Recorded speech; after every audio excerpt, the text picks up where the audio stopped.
Some of the law students say, well, why did you choose state and local? And I said, I fell in love with it. It is the most challenging, most satisfactory, most rewarding. You can do anything you want in state and local, and it touches everything.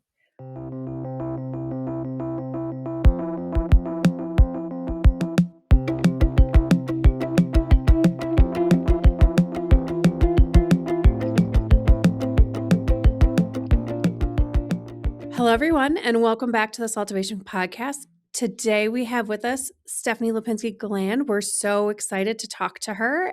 Stephanie, thank you so much for being here and doing this with us. Thank you for inviting me. I understand Judy has been trying to get me on board for quite a while, and our schedules were just like this. So thank God, great how we finally got here. I think this will hopefully be a fun, lively, not boring state tax conversation, because sometimes us tax people get a bad rap. But if you can kind of talk us through kind of your career path and really what drew you to state and local tax. Somebody in Virginia state government to say there's a position open at the tax department. Stephanie Ann would be a good person. Why don't you look at her? And so I went over and I interviewed and I got a job at the Virginia Department of Taxation. Bill Forrest was the commissioner at the time. Janie Bowen, who was then going to be a commissioner eventually, she was the deputy commissioner. And I started in tax policy. And tax policy basically in Virginia does everything, right? It prepares and does work for the General Assembly and the tax bills and stuff that some crazy person out in the Valley of Virginia decides he wants to figure out how he's going to tax grapefruit. And you have to talk him down, that kind of stuff. But it also does all the appeals and the rulings and everything else. Virginia structure is it doesn't have an independent administrative law judge or administrative process. You must go through the Virginia Department of Taxation. If after you figure out whether your answer is correct out of the Virginia Department of Taxation with the tax commissioner, you can only go to the circuit court in Virginia for an appeal. And then from there, you go to the Virginia Court of Appeals and then the Virginia Supreme Court. But that's where everything happens in Virginia is the tax department. So I worked on appeals. I worked on rulings. I worked on special requests from attorney generals across the Commonwealth, that type of stuff. And that's where I worked. And I ended up, I loved my nanny. I really loved my nanny, but I found her somebody else to help her and the girls because I figured out state and local tax with businesses and individuals and that type of stuff, more business focused, was really where I thought I just loved it. I fell in love with the stuff. And I teach at Georgetown, and I teach state and local there in the LLM program. And inevitably, some of the law students say, well, why did you choose state and local? And I said, I fell in love with it. I just fell in love with it. It is the most challenging, most satisfactory, most rewarding. You can do anything you want in state and local, and it touches everything. And I told my son when I finally go and when I die and I'm going to be cremated, and I told him, I said, just make sure when you cremate me, you throw in a few copies of some state tax codes so they all get burnt at the same time, so my ashes are nicely mixed up with tax code. I said, I would, if I go back again, I would do the same all over again, without a doubt. And you probably didn't take a state and local tax class in law school, did you? Yeah, because I didn't either. I had no idea. Didn't have a state local tax class. No, it's all federal, way different than the application of the daily life that you and I pay every day. We pay sales tax. We pay income tax. I had this one professor, John Lee. That was when corn products came out on the federal side, and that was not a transfer pricing case, but almost like a combined case kind of stuff, when you could apply credits and stuff to entities that you brought into the combined, or in the case of the federal, the consolidated return, and how you could offset things and stuff, the timing and stuff. He spent a whole stinking semester on corn products. I thought to myself, Really? yeah, the only saving grace is every once in a while we would go over to the Greenleaf Cafe, which was not far from the law school in Williamsburg. Anybody who's been to Williamsburg knows it's like really close, right? And we'd walk over there. He'd start class, and we'd walk over to the Greenleaf and have a beer while he gave the rest of the class. That I loved. Corn products, no. That I learned quickly. Me and federal, nah, not going to happen. Not going to happen. Just not. Interesting. Yeah. Mm-mm. I No. thought the same thing though. I thought, well, when you have a research project in the federal area, there's like 300 studies out there. There's a revenue ruling on it. I mean, the answers are often available. In the Yeah. state area, you kind of have to figure out what the answer is because it's not often available. So that's where you get to be a little creative, I think, as practitioners as well. I think that's true. In state and local, it's like a puzzle, right? Mm-hmm. But the pieces aren't pre-described. Usually with a puzzle, you get that box of 1,000 puzzle pieces, and you know the answer is in that 1,000 puzzle pieces, right? Because in the federal, like you said, somebody's written a ruling on it, somebody's done a case on it, somebody's getting the tax court on it. Totally got that. In state and local, not only do you have each state where, with the exception of maybe California and New York, the question hasn't come up yet because the way the state tax codes are written, they're very general, very broad. The regulations, most states have stopped even issuing regulations now It's because funny. I know Colorado reneged a bunch of theirs. I thought that was so odd. That the was AP, clarification, but they just got rid of it. now Yeah. the APA is so difficult because of the public comment period. Nobody wants to step up to the plate and take a position anymore. Nobody wants to go through that process. It is the regulations that are out there that have been through that process. Most of them are standard and true, and the logic for them really works well. Resale certificates, right? People don't seem to remember all of those regulations. You don't find anything in the code about a resale certificate. Mm-mm. It's all in the regulations. Mm-hmm. And the regulations were well thought out. And why? Because you brought practitioners and accountants, lawyers, accountants, businesses, trade associations. You brought them all together, and they agreed to disagree, but they all came out with something they could all live with, right? Resale certificates are so concrete now. Nobody even questions whether or not a resale certificate is appropriate. And if you go back and look at the regulations, and I'm old enough to remember fighting through regulations process to the APA in every state, because everybody signed on to it, very few people fight it historically because they were part of the decision. Right. And that's something that I think we need to start shifting back to, instead of, and this is funny coming from somebody whose major work now is controversy and litigation, is we need to go back and try to find where can we find common ground for things. And to the extent we have new business facts, new business models, new things coming up, let's focus on those things versus fighting as to whether or not a resale certificate is sufficient. That's Right. total waste of time, right? Yep. But that's just makes common sense, which is in short supply sometimes Agreed. these days. No, and then documentation is such an issue with companies.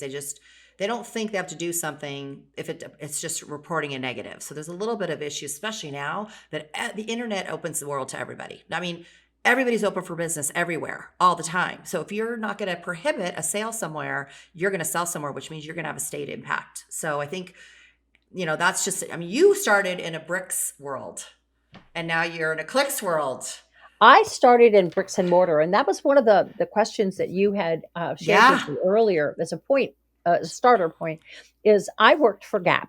Yes. And I have to tell you, when I started with Gap, they weren't really sure. They were income tax focused, as every single company in the entire United States is. Yep. Our federal brethren suck the air out of the room. Now, back then during the 90s, it was absolutely true. now I think everybody's starting to realize you can walk off with a federal thing thinking, and how many times have you guys heard this? Well, and it's usually our brethren who are coming to you or somebody else who's coming to you to want your opinion on state and local. And the first word out of their mouth is, well, if there's no tax consequence for federal purposes. Mm-hmm. And you look at them and you go, have a nice day. Here's a quarter. Go call somebody who cares. It's a very small, narrow view. That's so Absolutely. true. A lot of, successor liability, all the things you get when you sell the assets or the stock. I feel like that is, in my career in the last 15 years, has been more informed at the a legal level, but a lot of the lawyers just think, oh, the indemnification clause covers it. I'm like, you might want an escrow. And we're seeing that shift, but that did not used to happen as much as it does now. One of the things I think that, following up on your question and asking you guys this question, indemnification paragraphs were written for, again, maybe my age. All right. And one of the things that I see is that we are so focused on getting things done quickly. Mm-hmm. I mean, we've all had one of our partners, whether it's in accounting or advisory or in law firm. They call us up on Friday afternoon and they say, state and local specifically, they've already talked to the Fed guys, and the Fed guys, oh, there's nothing there, right? Have a nice day. 351 lives, right? Yeah. So they call you up on Friday and say, the deal's closing on Monday. We're the seller. Inevitably, this happens. We're the seller. And the buyer's counsel has a due diligence checklist that's the size of a phone book. And for those of you who are listening to this that don't remember phone books, go look it up. Go Google it. Find out. Right. So it's like, right. And it's got everything. It wants to know how many rolls of toilet paper do you have in the maintenance closet? Yeah. Right. That kind of thing. And they ask you, well, do you have a bulk sale certificate from clearance from New York? And my little partner, not necessarily the firm I'm now with, but inevitably it's a universal, like Mrs. Bennett, it's a universal thought that every man is in want of a wife. Well, in this case, every man is in want of a clearance letter.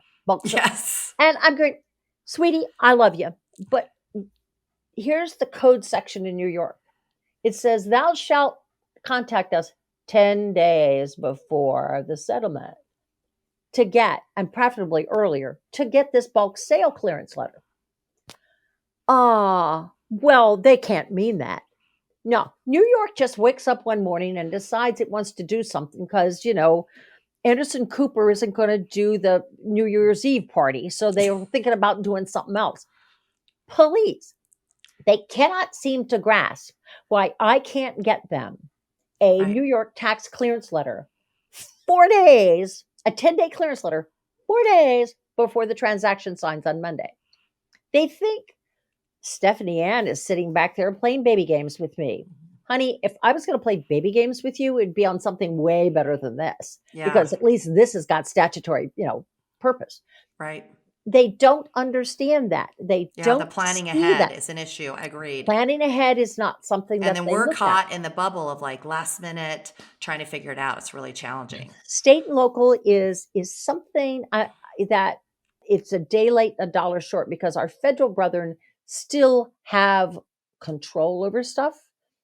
But at the end of the day, all of us know, anybody who's SALT listening to this knows that you should never, ever, ever do a transaction because of the state tax consequences. You should never, right?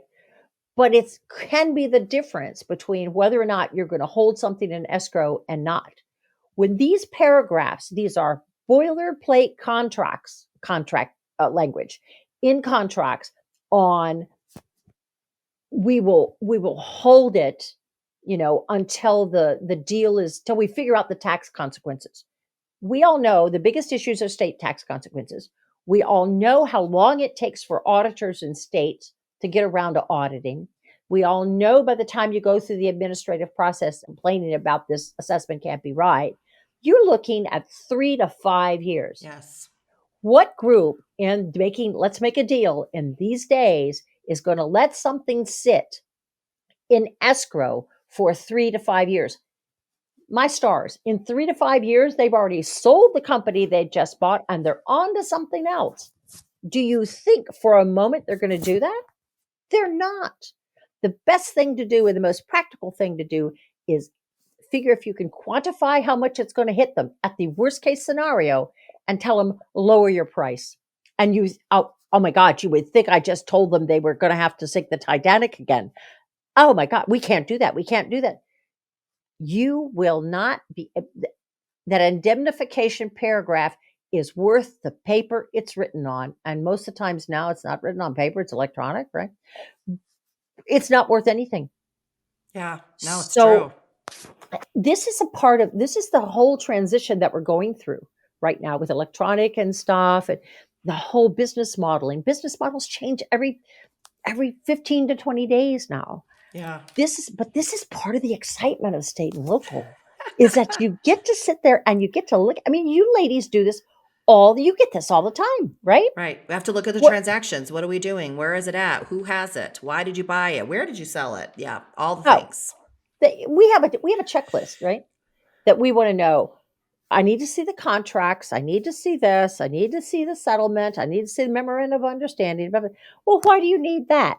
Because I'm bored and I don't have a nail appointment. So I really need to, I think I'm going to look at this to go to sleep tonight. Boys, we're asking you this question because it is important. I will not give opinion letters on these things.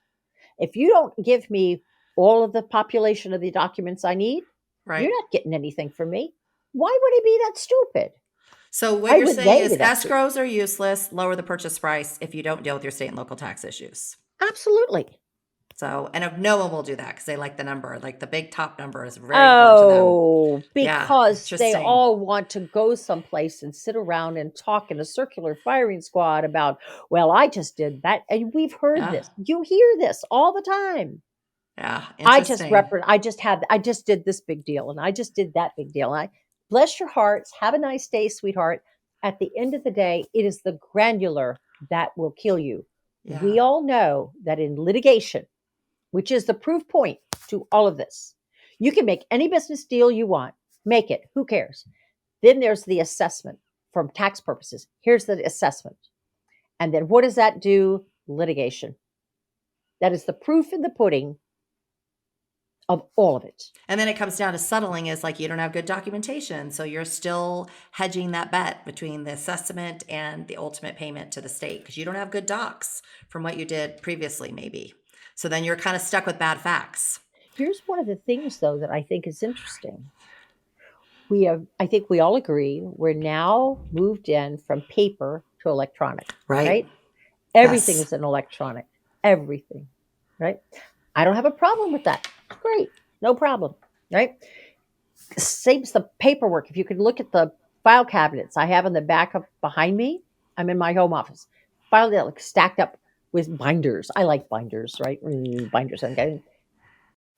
Most companies' IT folks have a budget for this much. Thank God for the cloud now, at least, but they have this much for storage. If you've got something, you got a deal, you got an escrow, you wait for the audit shows up 3 years later after you finish beating up the auditors. You now have a final assessment. You go to the first court of record. Yay, right? Then that's going to take you 2 to 3 years. Then if you go to the Court of Appeals, whatever that is, right? We're looking 6 to 8 years after the deal. By that time, that company, both companies, the buyer and the seller, have probably gone through at least 3 to 5 iterations of some kind of software. Oh, and then you can't find the data because it's Do you think that somewhere that's one of the things I did at Gap, and I love the IT people at Gap. I would go to them and say, in this transaction, I want you to carve out this, right? Save it for me. And I know this, I'm aging myself, of course. Put it on a silly set of discs. Give me, in the tax department, the silly set of discs. Because we had one fireproof room that we kept the tax returns and stuff in. I put them in there because if we needed them later, all I had to do was find a disc reader, right? But at the end of the day, all of these records that you need to meet your burden of proof if you go into litigation is gone with the wind, Scarlett, if you don't have somebody in the IT group that can save all this. So again, I have an escrow. I have, whatever you want to write about, unless you have the documentation to support that, kiss it off, boys and girls, because at the end of the day, this stuff, we're moving so fast that people don't realize you still have the court system that wants a burden of proof. And how do you do that proof? Miss Judy, how do you do the proof? Well, it's tough. We have a lot of challenges getting the data from a lot of our clients and the supporting records, or they don't have them because they didn't do it to begin with. Do you think that meets your burden of proof? No, Does a summary meet your burden of proof? I don't know. I don't litigate. You litigate. You Well, tell me. summaries don't. Are they primary source documents? No. Are summaries? No. This is why, again, state and local is moving fast. It's on the cutting edge. Federal is sitting back there in its rocking chair. State Well, and local is cutting edge. it's all at a high level too. It's at a gross level, and we're at the specific level. We just submitted a refund claim to Colorado. I think we had to show like 700 invoices. It may have been, just go, they could see what got sold. That many invoices to go back to that transactional. We could give them the summary. They didn't want it. They wanted the actual invoices so they could see where the money went for that particular sale. So talking about, you were involved in the very beginning when we were internet focused and the Gap decided to have an online store and they had in-person stores. How did you deal with that political battle when so much was against collecting tax on the internet? How did you handle that at the company? How were they okay with that? I have to tell you, the vice president that we had at that time, Johnson, she had come from Gillette and Deloitte, right? Barbara Johnson, just way ahead of her time. Unfortunately, she passed with breast cancer, but she was brilliant at understanding the business of business. And she was probably my strongest advocate because here is our problem that we had at Gap. And it's not just with Gap. Everybody had this problem, right? You start selling on the internet and it's so sexy and it was the hot thing in town. Everybody wanted to sell on the internet. I know this is for people listening to this. They would go, I'm going to say this word, pre-Amazon. Yep. Well, I can't That's believe what pre-Amazon. right? Yeah. But you would buy a t-shirt online and then you would get it delivered and you try it on and it didn't work. So you had two choices. Back then, they didn't have free shipping. So you would have to pay to send this $10 t-shirt back to Gap. And you'd have to pay $2.40 to send it back. Okay. And then they would give you a credit on your credit card, but not for the shipping, just for what you paid for it. Your net difference of your $10 shirt and your that's sweet $8 right? Shipping. Yeah. And so or you could take it to a Gap store. And every retailer, because I was involved with the National Retail Association at the time, because they were very active trying to work all of this stuff out. They were very proactive, and all the members were, right? This is before Streamline ever even a thought in Scott Peterson's mind, right? And again, all of this stuff is done the front of the house and the back of the house, right? You can't isolate them. They're all like here. They're like this at the end of the day. But the front of the house people went to the marketing group and they did a survey. Of course, survey says, right, that if you have somebody come back to the store with that t-shirt, odds are they're either going to replace it in the size that they wanted, or they would get the right size, or if they didn't like it at all, while they're standing in the store. And this is not a big secret. This is on the internet, right? Checkout counters are in the back of the store. Why are checkout counters in the back of the store or in the middle or back? It's because you've got to walk through merch to get to it. And if you're returning something and what do you put in the front of a merch? You put the front is all the new sexy stuff. In the back, there's probably jeans in the case of Gap or whatever your staple is. Your staple is in the back, right? But all the sexy stuff is up front. When somebody comes in to return something, they have to walk through the sexy stuff to return the t-shirt or the blouse or the pair of pants or whatever, right? Or the socks. But then they're seen, it's like the siren's call. This is nothing negative. It's just marketing 101, right? And so somebody would come in and they go, oh, well, I'm returning a t-shirt, a black t-shirt, but oh, look, there's this sparkly t-shirt. I really have always wanted a sparkly t-shirt. And the sparkly t-shirt costs more than the plain t-shirt. Totally understandable. And so they would say, here's my t-shirt. I want to return it. And then the clerk has got a little, like a little schedule thing that they talk when they see, here's the return. And you've seen them. They flip the book, right? And they look at the book. And the book says, tell them thank you so much for their purchase. Oh, and by the way, have you seen the new t-shirts we have out front? And they go, well, yes, I did. I saw that sparkly t-shirt. Well, you know what? You can return this white t-shirt and you can go ahead and buy the sparkly t-shirt either for equal money or maybe just a couple of dollars. Ooh, that's great. I want the sparkly t-shirt. This is human behavior 101. There's nothing wrong with it. There's nothing negative about it. But if you haven't paid tax on the t-shirt when you bought it and you take it into the store, in the case of California, almost 10%, bless its little heart, what you're doing is they couldn't tell back then because Gap, as in all companies, had if you free returns. If you want to return it, we will give you your money back with no problem. The POS system was not enabled to do anything but give you the $10 plus the $250 that you paid in tax. The POS system couldn't function in any other way but give you the tax as if you had bought the garment in the store, in the taxing jurisdiction. So what was happening is every single store, for every t-shirt they would return, they would be in the hole. Let's say it's $10, 10% tax average in California. It's a little lower, but let's just say for 10, it was $1. That store in their same store comps, right, would be down $1. Wow. Okay. So if they didn't charge the tax on the outset of the internet They sale, didn't buy then they it would when you lose bought it. money. They would lose money. And then here's the other problem.